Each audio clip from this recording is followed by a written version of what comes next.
Não. As cenas que Jesus viu ali, isso fez com que ele chorasse copiosamente, meus irmãos. Eram as cenas da destruição de Jerusalém e do templo sagrado.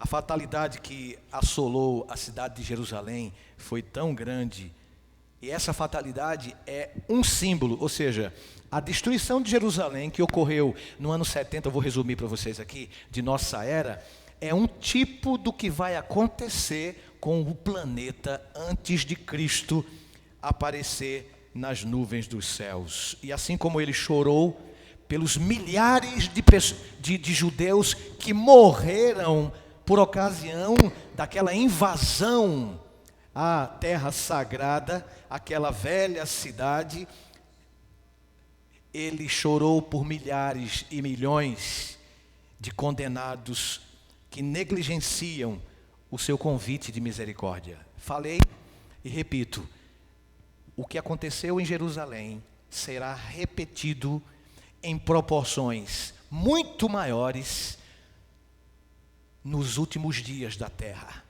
Como assim, pastor? Jerusalém, a destruição, é um tipo do que vai acontecer no final do planeta Terra, antes do Senhor Jesus descer. Antes de Cristo vir à terra, vai existir uma grande tormenta, uma grande tribulação sem precedentes. A Bíblia diz lá em Daniel, uma angústia qual nunca houve desde que existe nação. Então, antes de Jesus voltar, vai acontecer uma angústia tremenda. Isso está escrito em Daniel e isso está escrito também nos evangelhos. E eu quero dizer para vocês que quando Jesus olhou para Jerusalém, lá do alto do monte, ele viu algo interessante. Ele viu algo que aconteceu no passado e algo que iria acontecer no futuro. A história de mais de 1000 anos do cuidado e favor de Deus ao proteger o povo dele. Qual era o povo dele na época, no Antigo Testamento? A igreja de Deus qual era no Antigo Testamento? Israel. Deus, ele cuidou de Israel? Sim ou não? Deus, ele continua cuidando do seu povo hoje, na atualidade, sim ou não?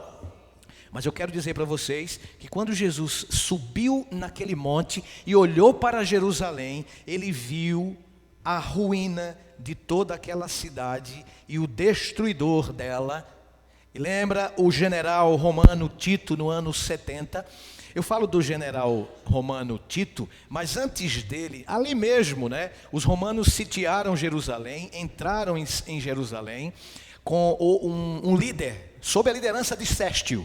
Sestio I, ele tentou fazer a destruição dos muros, a destruição da terra, a destruição do templo de Jerusalém, mas houve um problema, ele recuou. E nesse recuo, os judeus soldados perseguiram os romanos, tentando encurralar cada um dos soldados. E o interessante é que nesta luta sangrenta entre soldados judeus com os soldados romanos, isso foi o sinal que Deus havia dito ao profeta Daniel, quando Sestio ele tentou destruir Jerusalém. A priori, os judeus perseguiram então Sestio, tentaram encurralar, e nessa luta de romanos contra judeus e judeus contra romanos, sabe o que aconteceu? Esse foi o sinal de Daniel. Aí Jesus falou, quando o abominável da desolação, que o profeta Daniel falou isso há 500 anos antes de Cristo nascer, dessa abominação desoladora. O que é essa abominação desoladora que o profeta Daniel, há 500 anos antes de Cristo nascer, havia dito? Sabe o que era? Era justamente os romanos que fincaram seus estandartes fora dos muros de Jerusalém, na Terra Santa. Isso é o abominável da desolação. Quando acontecer isso, aí Jesus profetizou para os seus filhos, os judeus que se converteram. Aí vocês devem fugir para onde? Para os montes. Esse é o sinal. Aí quem acreditou na palavra de Jesus se livrou. Quem acreditou na palavra do seu Salvador não morreu. Olha, foram mais de 1 milhão de pessoas que morreram nesse massacre. Mais de 1 milhão de pessoas morreram. E elas poderiam ter evitado essa matança se acreditassem na profecia, no aviso, na palavra do Senhor. Então, o que acontece? Eles, enquanto estavam lutando contra os romanos judeus contra romanos contra judeus, os filhos de Deus que acreditaram na palavra de Jesus, foram para Pela. A palavra Pela é uma cidade que fica na região de Pérea. Eles foram para Pela, foram para essa região, fugiram para o mesmo, e eles se livraram da morte. Então, Deus, Ele providenciou essa fuga para o seu povo. Você vê que Tito, ele até quando viu a situação, Sérgio praticamente foi uma derrota, os romanos foram derrotados, entre aspas, foi uma aparência de derrota. Isso só aguçou o ódio dos romanos, quando agora quem vem com força, quem vem com tudo é Tito. Aí Tito vem para valer, foi para cima, e o negócio foi difícil, mas mesmo assim Tito tinha um respeito para com o templo. Tito mandou ordens para os seus soldados não tacarem fogo no templo, porque tinha respeito. Só que os soldados de Tito, por alguma razão, não obedeceram às ordens do general. Tacaram fogo no desde o pórtico até o altar.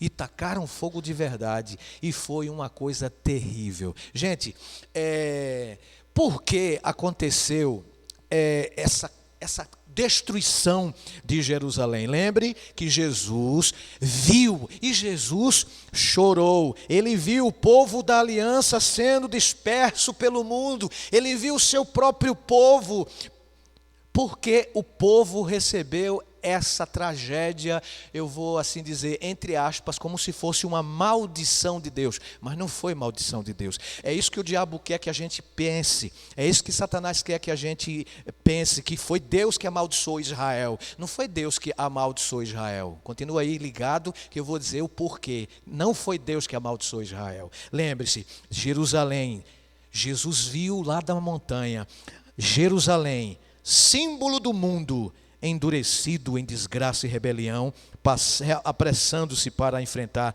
os juízos de Deus. Ali na montanha das oliveiras, Jesus viu o mundo envolvido em engano semelhante ao que causou a destruição de Jerusalém. Lembrando que Jerusalém é um tipo do mundo atual. Jerusalém é um tipo do mundo atual. E tudo isso, Jesus Cristo, a majestade do céu, a majestade do universo, estava chorando por causa de tudo isso. Com amor fraternal, a Bíblia diz, e amor maternal, Jesus se dedica ao seu povo. Não precisa ler, mas Mateus 23, 37, fala que Deus fez de tudo para salvar Jerusalém, fez de tudo para salvar o seu povo. E Mateus, verso 38 do mesmo capítulo 23, diz que Jerusalém, Jerusalém, lembra desse texto fabuloso, esse texto célebre? Você que mata os profetas. Quantas vezes, esse texto está na mente de vocês, quantas vezes, assim como a galinha ajunta os seus pintinhos sob suas asas, quis eu salvar vocês, cuidar de vocês, ajuntar vocês. Agora, Jerusalém, vocês não quiseram ouvir falar. Deixa eu dizer uma coisa para vocês. Vocês sabem que Israel, o povo de Deus, ele teve alguns cativeiros, vários cativeiros. Eu vou resumir aqui, 3 grandes cativeiros que existiram no passado, que o povo de Deus, infelizmente, recebeu. O primeiro foi o egípcio, vocês conhecem?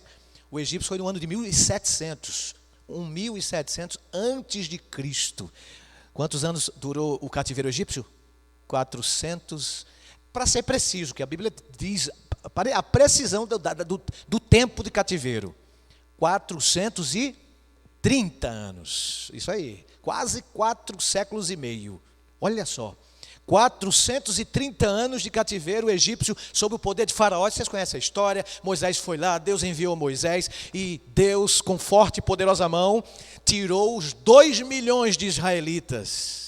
Agora eles saem libertos da escravidão de quase 4 séculos e meio, indo para as mãos de Deus até o Monte Sinai. E no deserto, Moisés, grande líder, cuidou desse povo, amou esse povo. E Deus continuou abençoando esta nação. Primeiro cativeiro.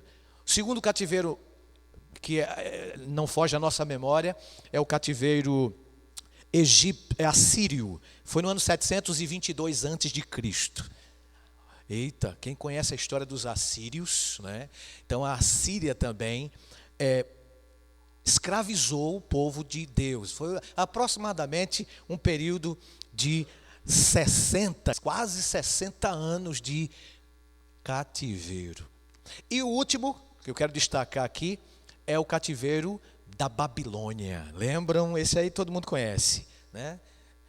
Foi profetizado por Jeremias, contemporâneo de Daniel, né? E o próprio Daniel, ele vai com Sadraque, Mesaque, Abdenego. Estou contando aqui uma história geral para vocês, que já sabem. Os cativeiros mais conhecidos: egípcio, 430 anos.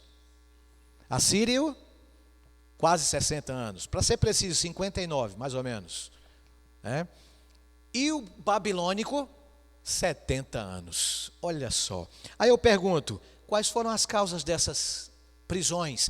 Quais as causas desses cativeiros? Só para resumir aqui para vocês. Por que Israel foi levado cativo várias vezes? Porque o povo de Deus foi aprisionado várias vezes, já que Deus abençoou tanto esse povo. Aliás, Deus, ele abençoou esse povo, escolheu Israel para ser o depositário da sua verdade. Como assim, pastor? Deus escolheu para a missão um povo. Deus elegeu um povo para cumprir a missão. Isso se chama, em teologia, de missão centrípeta. Ou seja, não foi em vão Deus ter colocado Israel no meio do globo terrestre. No mapa mundi, Israel está no meio. Nada é por acaso. Sabe por quê? Missão centrípeta. As pessoas que viessem de outras nações, da periferia, viriam de fora para o meio, para conhecer o Deus verdadeiro de Israel. Isso é missão centrípeta. Deus escolheu o seu povo para dar testemunho do Deus vivo. Mas o que é que o povo de Israel fez? Não cumpriu a missão proposta por Deus. Aí não é castigo de Deus, viu? Vou responder. Não é castigo de Deus. E é o que, pastor? As escolhas que o povo faz. O povo teve as suas causas para ir ao cativeiro. Sabe quais eram os problemas mais frequentes desde os tempos do Velho Testamento, do Novo Testamento e dos nossos dias? São os mesmos. Qual é a diferença do povo de Israel para o nosso povo hoje? Me diz aí. Só o tempo. O povo é o mesmo. Os pecadores são os mesmos. Os pecados parecem até mais experimentados, não é? Mas os problemas que ocasionaram esses cativeiros, e eram bem comuns na época do Antigo Testamento, eram em número de 3. Quais eram? Idolatria, imoralidade sexual e injustiça social. Os mais conhecidos. 3. Quais são? Vamos lá, repete. Imoralidade sexual, injustiça social e idolatria. Esses foram os 3 pecados mais cometidos, comuns, que levaram Israel aos seus respectivos, que eu já mostrei aqui, egípcio, assírio e babilônico cativeiros. Então foi fatal: imoralidade sexual, injustiça social e idolatria. Imoralidade sexual, injustiça social e idolatria. Sabe o que aconteceu, gente? Esses filhos de Deus foram levados cativos por conta de sua transgressão, desobediência a papai do céu. Aí vem o Filho de Deus. Já que Israel, ele descumpriu, não cumpriu a sua missão, aí vem Cristo Jesus e nasce na Judéia. É judeu também. Jesus vem aqui para criar o cristianismo. Aí Jesus vem e já tira um pouquinho o foco.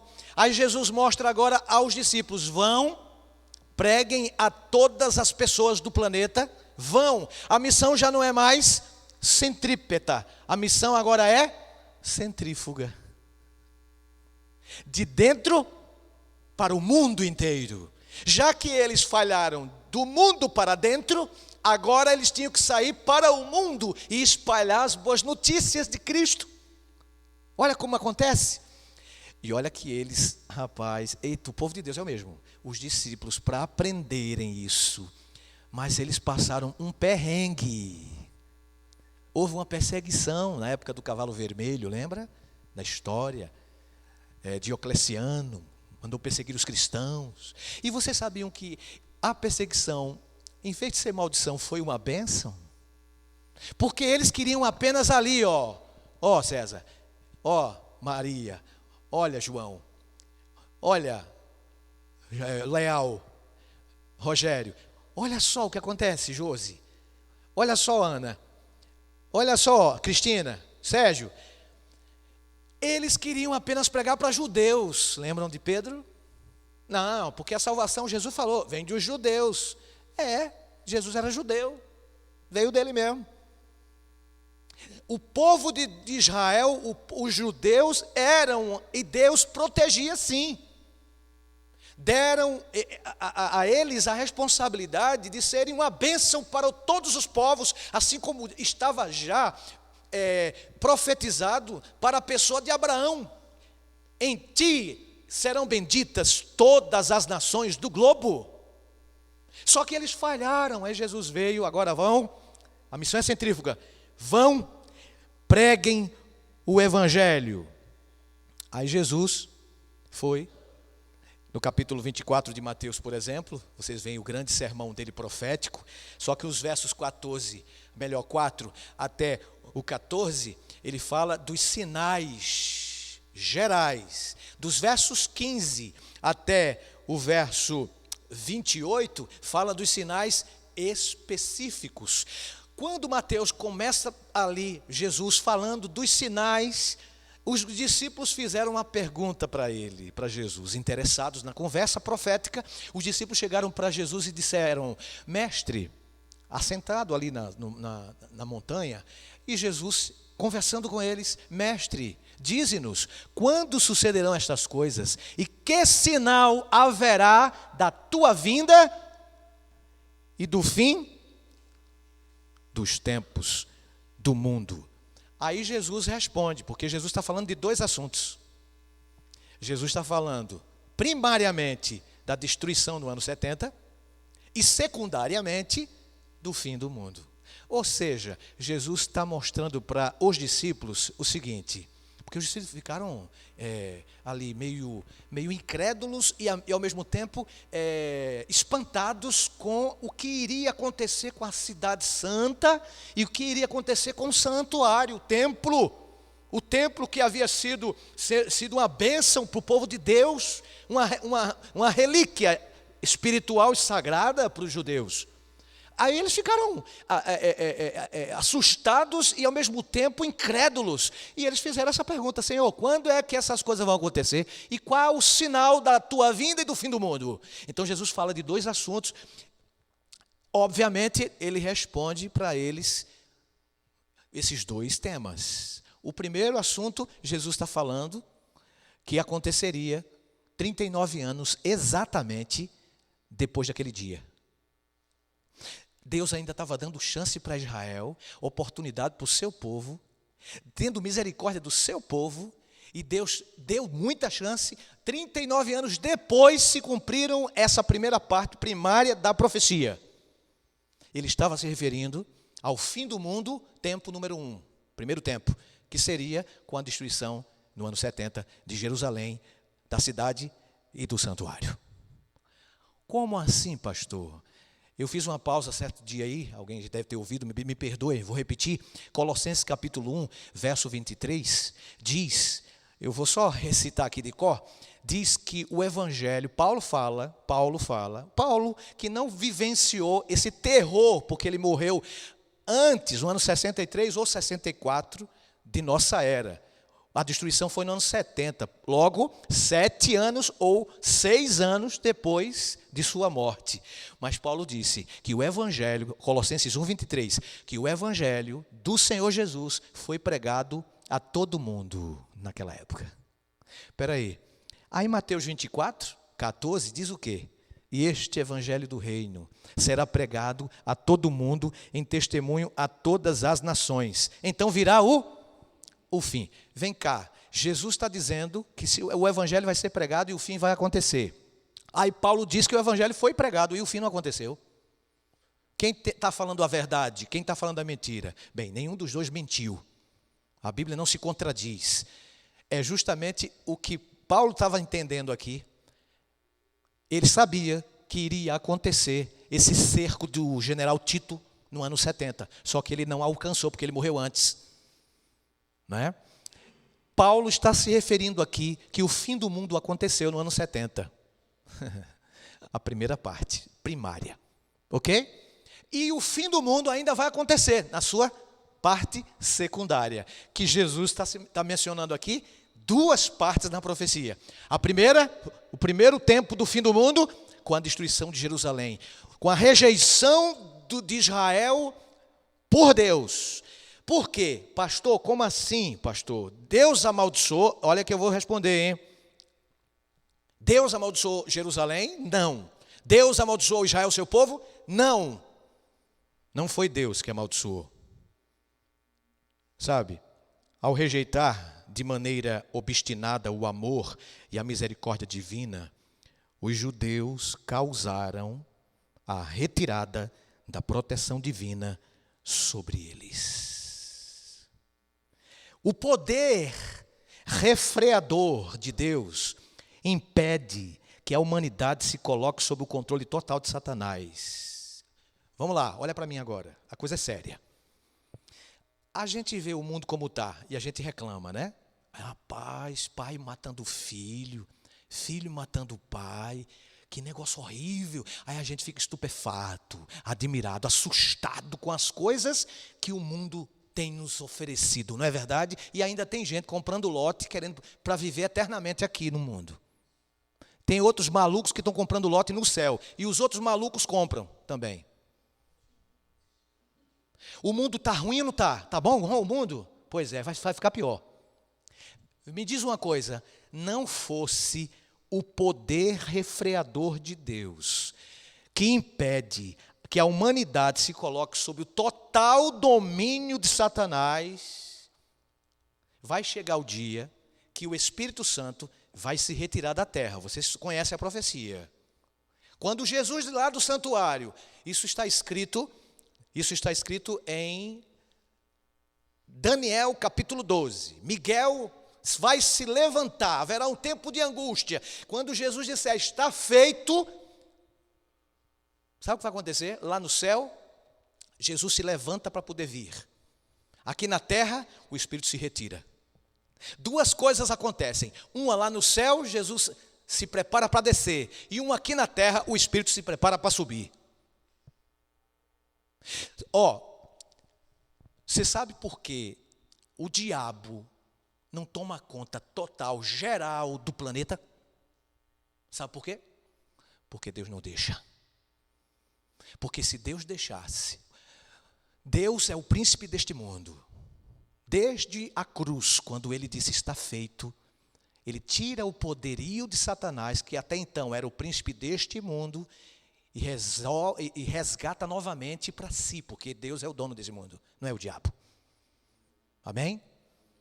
E olha só, se o Espírito Santo está aqui na terra, Deus está aqui na terra e tem acontecido essas desgraças, é por causa da misericórdia de Deus. Eu digo para vocês, os ímpios, os desobedientes, na verdade, eles deveriam ter muita razão de gratidão a Deus, porque não acontecem coisas piores, porque o Espírito Santo refreia.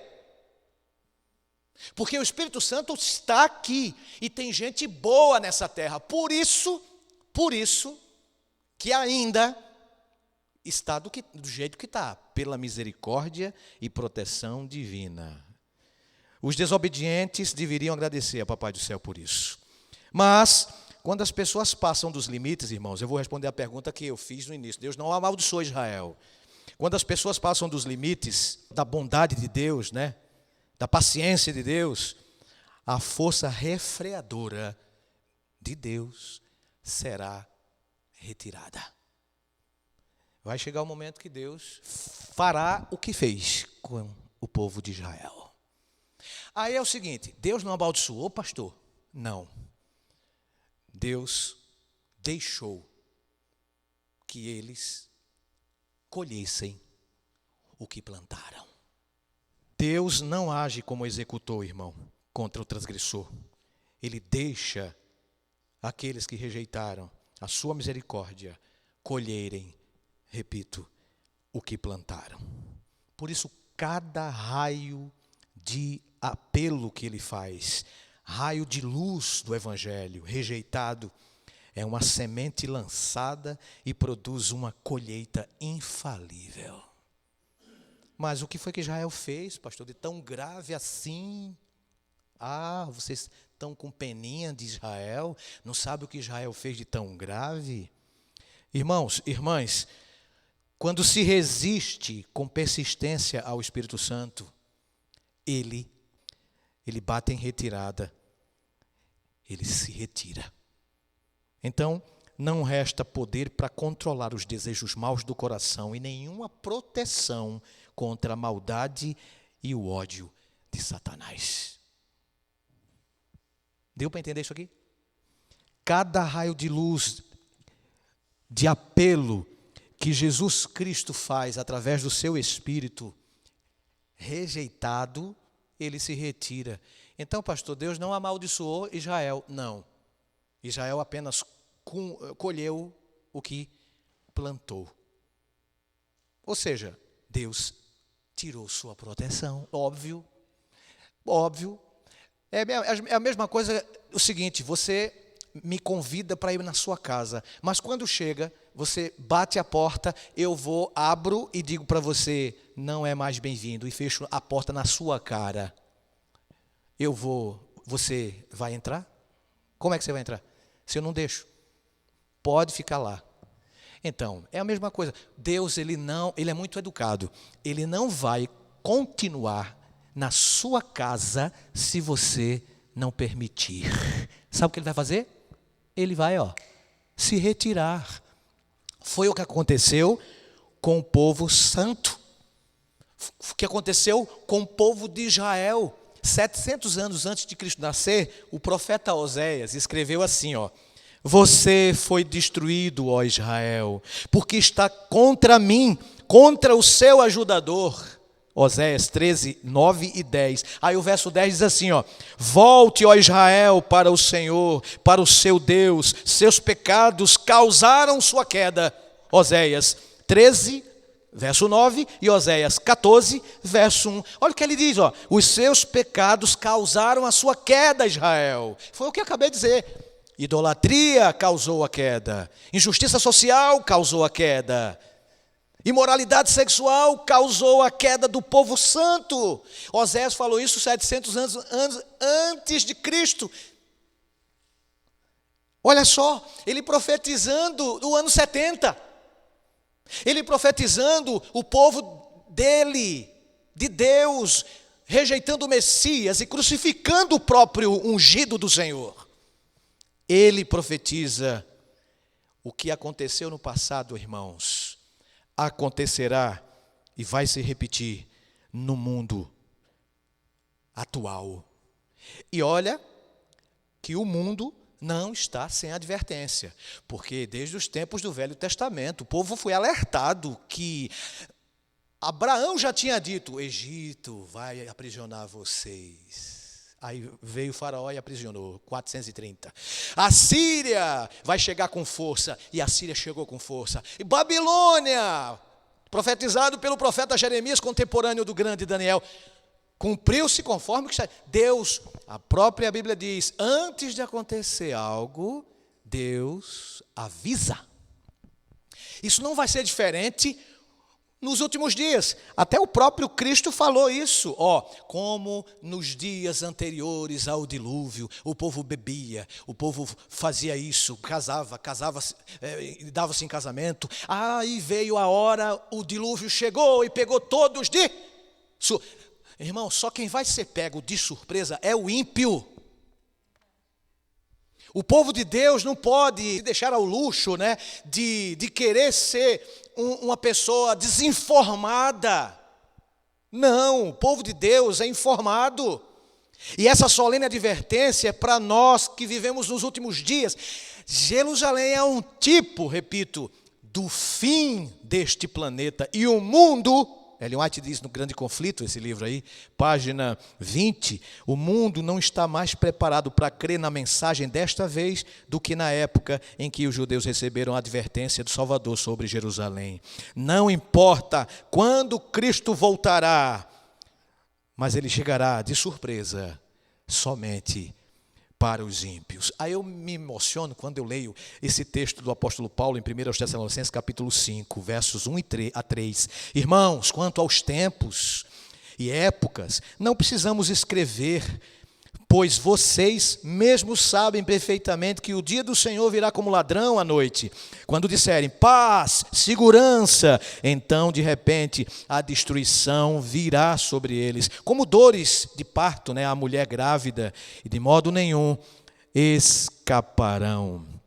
As pessoas precisam tomar mais cuidado, e principalmente com a sua vida. Existem duas coisas que nós devemos deixar claras em nossa mente: salvação eterna ou perdição eterna. Quero fazer esse apelo para você, quero fazer esse convite para você. Você quer salvar-se eternamente ou perder-se eternamente? Como assim, pastor? O senhor é daquele tipo de crente que crê no fogo eterno?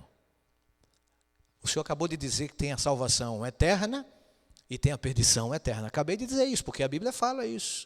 Mas como assim? É simples, gente. Eu não estou falando aqui advogando a ideia, defendendo a teoria de que alguém, quando morrer, o fogo de Deus vai tocar nessa pessoa e essa pessoa vai continuar queimando pelos séculos dos séculos, forever, eternamente, para sempre, amém. Não estou dizendo isso, não.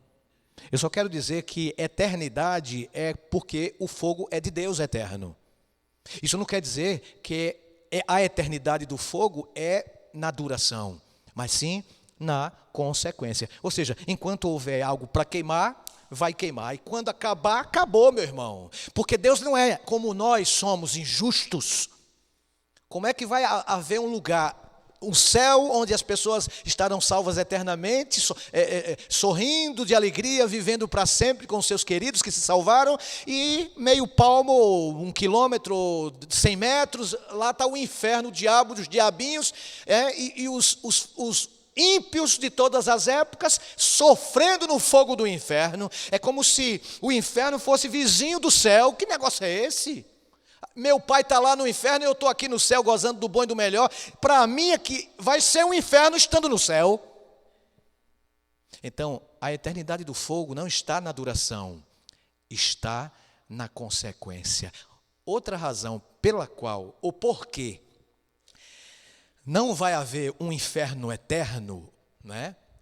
Não vai haver perdição eterna, nesse sentido de duração, para mim, é o melhor argumento para se dizer isso, é que quantos anos um homem vive neste planeta? A média, aqui, Brasil, 80 anos. A Bíblia fala quanto? 70, né? Quando a pessoa está mais ou menos, né, boa, que faz exercício, que não come besteira, que tem que respirar puro, tem a luz solar, os 8 remédios da natureza, né? Aí chega até 90, chega até 100, mas quando chega a 100, fica durinho assim como o pastor? Duvido, está todo encarquilhado, lascado, desculpa a palavra. É ou não é? A Bíblia diz, o resto é o quê? Canseira. O resultado é canseira, é fraqueza, dói tudo, vai para o médico pergunta, o que é que está acontecendo com você? Aí a gente diz, dói doutor, dói tudo. Está tudo ruim, doutor. Então é o seguinte, você vive 80 anos nessa terra como pecador e como pecadora. Aí, para pagar os seus 80 anos de pecador e pecadora, Deus vai jogar duro em você. Você vai ficar a eternidade toda pagando os 80 anos que pecou. Isso é injustiça. E Deus não é injusto. Deus é totalmente justo. Jesus chorou sobre Jerusalém, a cidade santa. E as suas lágrimas foram a dor pela perda de muita gente que decidiu do lado errado. Jesus ainda hoje chora pelo seu povo atual. Povo que às vezes declina a fé. Povo que por conta de coisas fúteis da vida, coisas deste mundo, deixam o seu primeiro amor. Jesus ainda chora pelo seu povo sagrado. Jesus chorou por esses sofrimentos e ainda chora por sofrimentos que ainda virão. Mas ele vai sair daqui sorrindo. Em nome dele, ele vai sair daqui sorrindo, porque você vai decidir entregar sua vida a Jesus e vai decidir pela salvação eterna. Então explica, pastor, salvação eterna é vida eterna, isso. Perdição eterna é morte eterna. É óbvio. Vida eterna é porque nunca mais iremos morrer. Morte eterna é que nunca mais iremos viver. Ponto final, irmão. É simples assim, como, 2 mais 2 são 4. É vida eterna porque não vai morrer. É morte eterna porque nunca mais vai viver. Ponto. Aí, o grande conflito termina. Pecado e pecadores não existem mais. Jesus, ele vai colocar um ponto final na história. E sabe, Apocalipse 7 e Apocalipse 16 é interessante. Apocalipse 7, por exemplo, não está também no script, diz que Deus está guardando através de 4 anjos, nos 4 cantos da terra, os ventos de destruição. Deus está retendo. Até quando? No mesmo capítulo 7 diz, até selarmos nas frontes do povo de Deus dos últimos dias o seu selo. Quem for selado vai ser semelhante àqueles que ouviram a profecia, o aviso de Jesus. Olha, orem para que a fuga de vocês não ocorra nem no inverno e nem no sábado. Ele está se referindo a Jerusalém, viu? No ano 70. E é um tipo, como é um tipo, se aplica também para os últimos dias. Podemos aplicar. Olha, quando aconteceu o que Daniel profetizou, quando Tito fincar com os romanos os estandartes fora dos muros da Terra Santa, eis o sinal. Fuja para os montes. O que é que os cristãos fizeram? Enquanto Sérgio estava brigando com os judeus e os judeus brigando com Sérgios, o que foi? Repitam. O que foi que aconteceu? Eles aproveitaram essa oportunidade, cascaram fora e foram para Pérea, foram refugiados e não morreram, não estão na conta dos mais de 1 milhão de mortos. Assim acontecerá nos últimos dias. Como assim, pastor? Quem recebeu o selo do Deus é vivo, no capítulo 7 de Apocalipse. Quem recebeu os avisos de Deus será livre, será tirado do meio daqueles que serão vítimas do capítulo 16 de Apocalipse, que fala das 7 últimas pragas. Assim como Deus tinha um povo no ano 70, Ele tem um povo no ano 2023. Assim como Deus tinha um povo que obedeceu a sua palavra na destruição de Jerusalém, Ele terá um povo nos últimos dias que está se preparando para ir ao céu e viver eternamente com Ele, para sempre com Ele. Você quer viver eternamente? Você quer viver para sempre? Você quer obedecer? Então obedeça a palavra dele. Não cometa injustiça social, não cometa imoralidade sexual e não cometa idolatria, porque tudo isso causa repulsa e tristeza e Deus chora por conta disso. Cuidado, o fim está bem próximo, e essa solene advertência é para nós que vivemos nos últimos dias. Quer entregar seu coração a Jesus? Enquanto você escuta essa canção, você pode fazê-lo nesse momento. Que Deus tenha misericórdia de Israel. Um de vocês aqui me entregará aos meus inimigos. Jesus de Nazaré é acusado de blasfêmia. Ele empregou demônios para curar. Ele ameaçou destruir o templo. Agora diga, você é filho de Deus. Isso. Blasfêmia!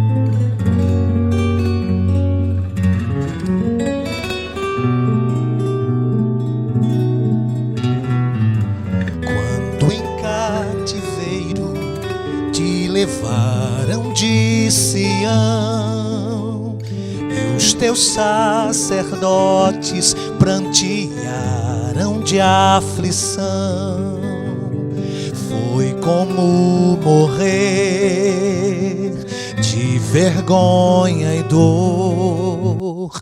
Caminhava triste o povo forte do Senhor a Jerusalém, porque deixaste de adorar o Deus vivo que em tantas batalhas te ajudou. Chora Israel num lamento só. Talvez Deus se lembre do bichinho de Jacó. Chora Israel, Babilônia não é teu lugar. Clama ao teu Deus e Ele te ouvirá. Do inimigo te libertará. Chora Israel, Babilônia não é teu lugar. Clama ao teu Deus e Ele te ouvirá. Do inimigo te libertará.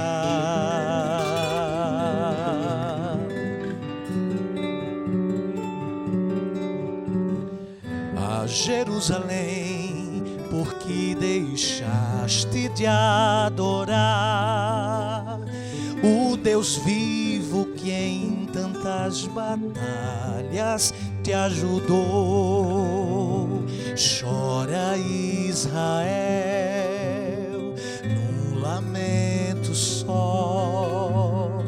Talvez Deus se lembre livre do bichinho de Jacó.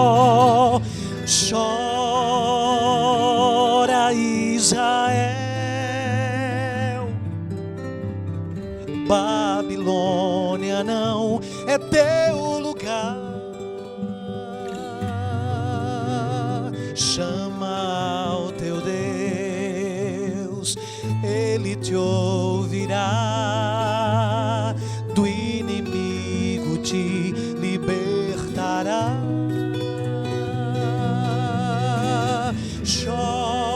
Chora, Israel, Babilônia não é teu lugar. Clama ao teu Deus, Ele te ouvirá, do inimigo te libertará.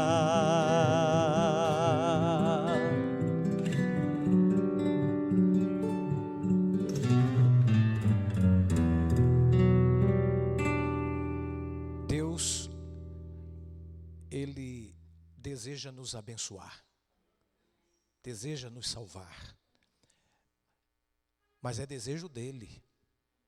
Nós precisamos desejar ser salvos, desejar ser abençoados e ser o Israel espiritual que cumpra a sua missão. E sabe qual é a minha e a sua missão? Propagar as boas novas de que Cristo está vindo e o fim do mundo vai acontecer.